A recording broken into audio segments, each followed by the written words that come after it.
Guys company जो भी amount contribute करेगी उसको डिस्क्लोज करना है प्रॉफिट एंड लॉस अकाउंट में। उससे रिलेटेड प्रोहिबिशन एंड रेस्ट्रिक्शंस पड़ते हैं सेक्शन 181 से लेके 183 में। सेक्शन 181 अगर कंपनी कंट्रीब्यूट करती है to bona fide and charitable funds. Section 182 अगर कंपनी कंट्रीब्यूट करती है टू पॉलिटिकल कॉन्ट्रीब्यूशन, चाहे डायरेक्टली चाहे इनडायरेक्टली। सेक्शन 183 अगर कंपनी कंट्रीब्यूट करती है टू नेशनल डिफेंस फंड्स। तो चैरिटेबल फंड्स में क्या होता है, अगर कंपनी कंट्रीब्यूट करती है up to 5% of average net profit preceding 3 financial years के, तो बीआर इन बीएम से काम चल जाएगा बिना किसी शेयर होल्डर के अप्रूवल के। क्या बात है। अगर बियॉन्ड 5% है तो बीआर के साथ साथ ओआर भी चाहिए जीएम में, यानी कि हमें शेयर होल्डर का अप्रूवल चाहिए हर हालत में। पॉलिटिकल कॉन्ट्रीब्यूशन हर कंपनी कर सकती है, डायरेक्टली भी कर सकती है, इनडायरेक्टली भी कर सकती है, लेकिन गवर्नमेंट कंपनी नहीं कर सकती।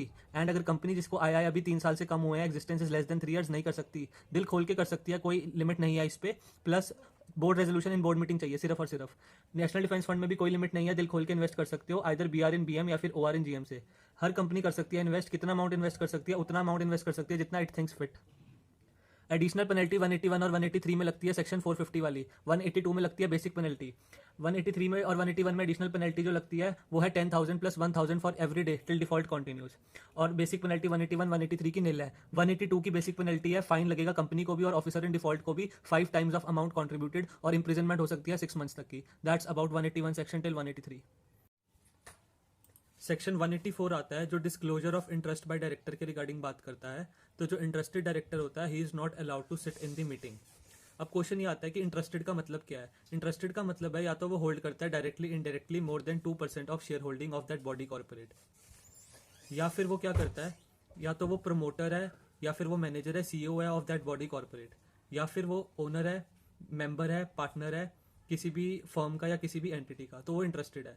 अगर वो इंटरेस्टेड है यस, तो उसको डिस्क्लोजर देना पड़ेगा। ज्वाइनिंग के टाइम पे एक ही बार देना पड़ता है 184(1) में फर्स्ट बोर्ड मीटिंग अटेंड करते समय। 184(2) में रेकरिंग डिस्क्लोजर देने पड़ते हैं, हर साल देना पड़ता है। प्लस जब जब भी कोई चेंज आता है और आपका इंटरेस्ट है तो देना पड़ेगा। अगर आप इंटरेस्टेड हो बट डिस्क्लोजर नहीं देते हो तो क्या होता है, वो वॉइडेबल रहता है at the option of the company. Plus contravention के लिए जो पेनल्टी रहती है उसमें फाइन रहता है, फाइन का अमाउंट रहता है 5 लाख का, या फिर इंप्रिजनमेंट रहती है 1 साल तक की, या फिर दोनों चीजें भी इकट्ठी लग सकती है। That's it guys. फिर सेक्शन 185 आता है जो लोन टू डायरेक्टर्स की बात करता है। एडवांस करना किसी भी तरह का loan, book debt guarantee director को या उसके रिलेटिव को यहाँ पे कवर होती है। या एडवांस करना किसी भी तरह लोन, बुक डेट गारंटी किसको, किसी भी फर्म को जिसमें या तो डायरेक्टर या फिर उसका रिलेटिव जो है वो पार्टनर है।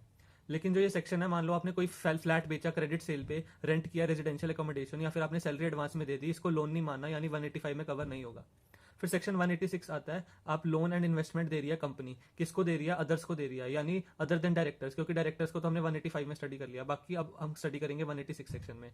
तो अगर up to 60% of paid up share capital, free reserve या सिक्योरिटी प्रीमियम, या 100% of free reserve plus security premium है तो यूनानिमस बोर्ड रेजोल्यूशन चाहिए होगा। लेकिन अगर बियॉन्ड 60% या 100% जाता है तो उस केस में हमें यूबीआर तो चाहिए ही चाहिए, यूनानिमस बोर्ड रेजोल्यूशन तो चाहिए ही चाहिए, प्लस ऑथराइज करवाना पड़ेगा स्पेशल रेजोल्यूशन पास करवा के इन दी जनरल मीटिंग। और जो ये सेक्शन है ये अप्लाई होता है टू बोथ दी कंपनीज।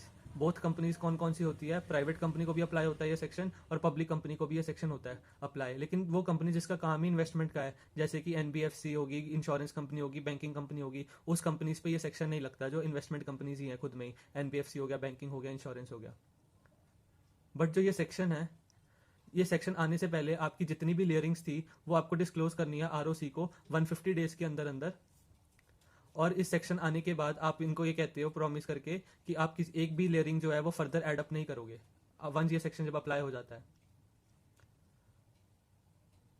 लेकिन जो मैक्सिमम लेयरिंग अलाउड है वो 2 लेयरिंग्स अलाउड है। ए इन्वेस्ट कर सकता है बी में, बी इन्वेस्ट कर सकता है सी में, पर जैसे ही सी इन्वेस्ट करेगा डी में वो अलाउ नहीं होगा क्योंकि थर्ड लेयर फॉर्म हो जाएगी। बट अगर जो डी कंपनी है वो एक ना होली ओन्ड सब्सिडरी कंपनी है तो ये तो फिर अपनी ही कंपनी हुई ना, तो इस केस में इसको सेपरेट लेयर नहीं माना जाएगा, इसलिए इसको अलाउ कर दिया जाएगा क्योंकि इसे सेपरेट लेयर नहीं मानेंगे हम। इसके अलावा जो गवर्नमेंट कंपनी होती है इस पे एक एक्सेप्शन है कि ये n नंबर ऑफ लेयर्स हो सकती है इसके पास, तो गवर्नमेंट कंपनी पे ये लेयरिंग वाली जो है इस पे एग्जाम्पशन मिलती है गवर्नमेंट कंपनी को।